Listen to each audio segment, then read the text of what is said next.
Alright, so Megan Nicole said you can't blame anyone for this except for the ones filming and posting all their business.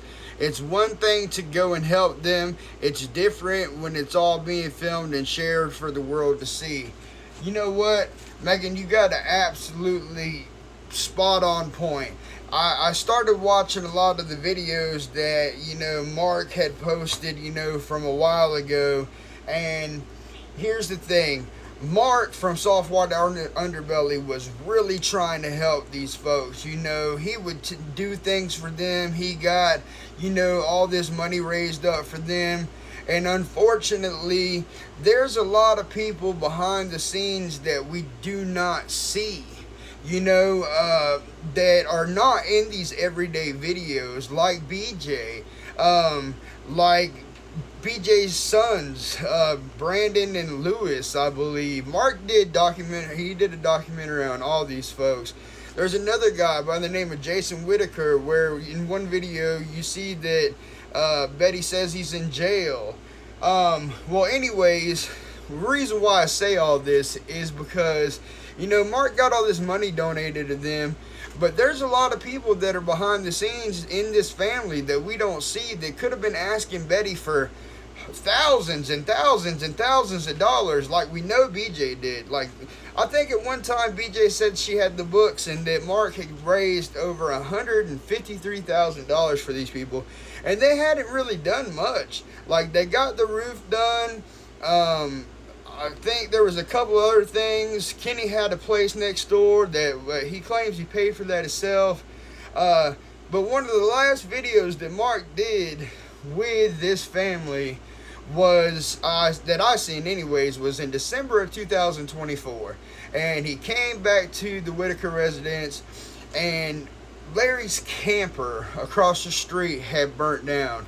Now, when you see him start talking and asking questions about this and where everybody was at, you could tell everyone was acting a little weird. To me, anyways, they were. Betty, she don't ever know nothing. Like, you could ask her, she's like, I don't know where anybody is or what anybody was doing. And Larry, he don't ever know nothing. It's like the ones that can speak, they don't know nothing ever. Like, Mark said at one time that Ray, he believes, is the only one that would tell him the truth about everything, and unfortunately poor Ray can't say a word. But anyways, getting back to my story, it was Christmas time and Mark was coming, and Larry's camper mysteriously wasn't there anymore because there was a fire of some sort. But it got me thinking, and I'm wondering, did they do this themselves, like BJ and her boyfriend, because they were trying to get more money from Mark, or thinking that everybody was gonna make more donations?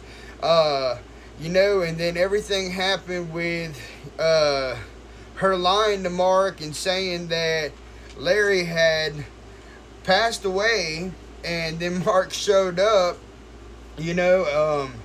Well, Larry hadn't passed away, and he was pulling into the driveway when Mark was there, and of course, when he was asking Betty about it, she didn't know anything.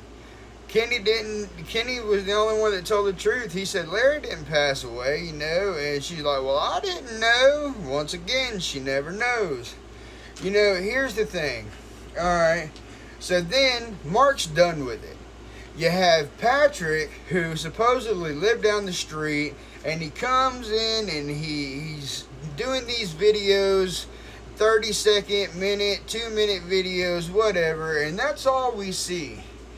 I do believe that Patrick grew a bond with these people, but we don't know what we're seeing behind the scenes, there's so much money involved with all these platforms, and then he brought Eric in.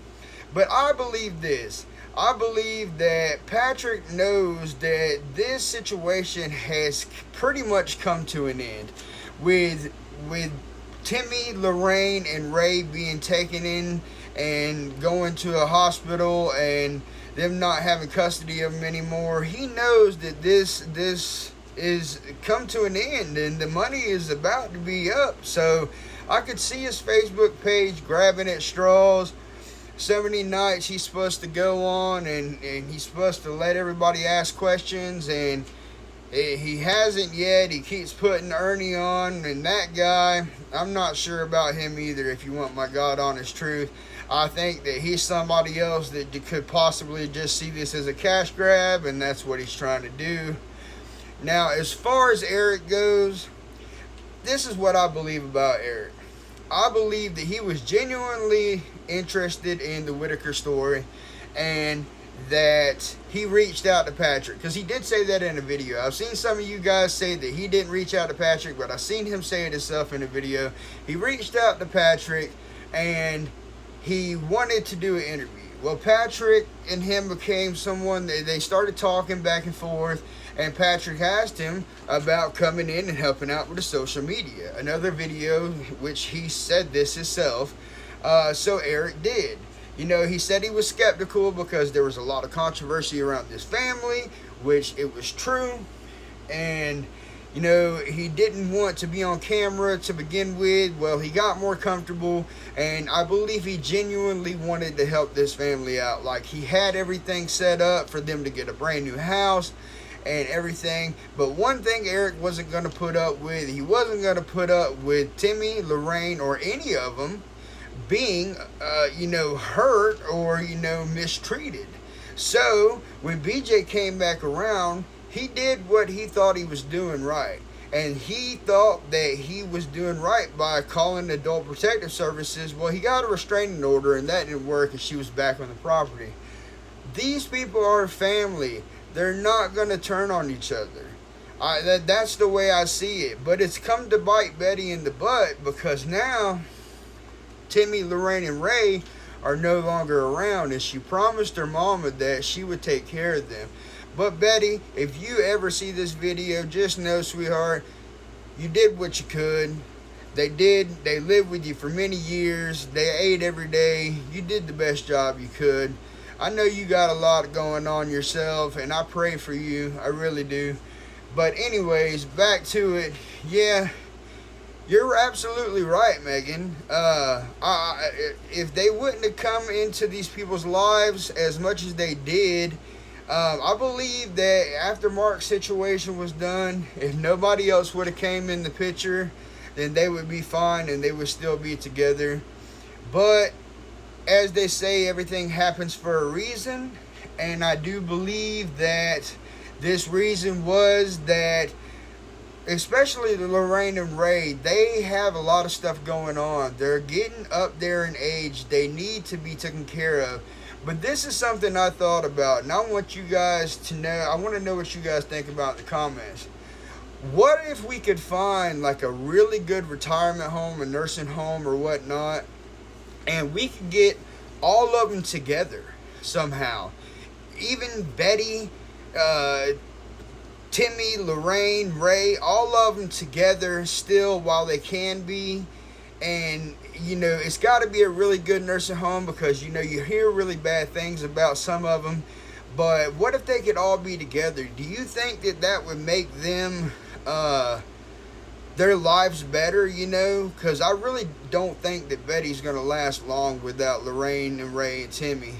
And as far as Timmy goes, I don't know.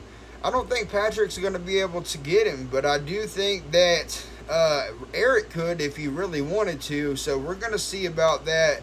But yeah, again, back to your question. I'm sorry I have so much to say on this topic. If they would have left this family alone, they would have been fine. But really, in the long run, would they have been? Because they were living in really poor conditions. And somebody doesn't deserve to live like that the rest of their lives. That's what they knew their whole lives growing up. But